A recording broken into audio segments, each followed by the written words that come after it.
দাদা বৌদি, দাদা বৌদি, দাদা বৌদি, চারিদিকে এত দাদা বৌদির বিরিয়ানির গল্প শুনে আমিও চলে গেছিলাম আজ ব্যারাকপুরে দাদা বৌদির বিরিয়ানি ট্রাই করতে।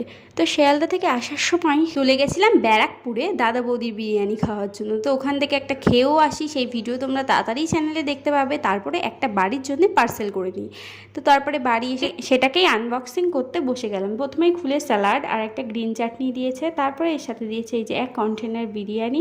কোয়ান্টিটি একেবারে খারাপ না, কিন্তু দাম অনুযায়ী অনেকটাই কম। পরে ও বাবা, কন্টেনার খুলতে না খুলতে আমার তো চক্ষু ছানা বড়া, আমাকে নাকি দুটো চিকেনের পিস দেওয়া হয়েছে। জানি না চিকেনের পিস একটা ছোট ছিল তার জন্যে নাকি ভাঙা ছিল তার জন্যে, বা ভুল করে দিয়ে দিল। আমাকে দুটো চিকেন পিস আর একটা বড় আলু দিয়েছিল। যাই হোক, আলুটা কিন্তু একদম প্রপারলি কুক ছিল এবং ভেতরে সম্পূর্ণ একটা বিরিয়ানির ফ্লেভার ছিল। তারপরে তো আমি সব কিছু মুখে পুড়ে দিলাম, কিন্তু আমার ভালো লাগলো, অ্যাভারেজ লাগলো। খুব যে আহামরি কিছু লাগলো দাদা বৌদির বিরিয়ানি সেটা কিন্তু নয়।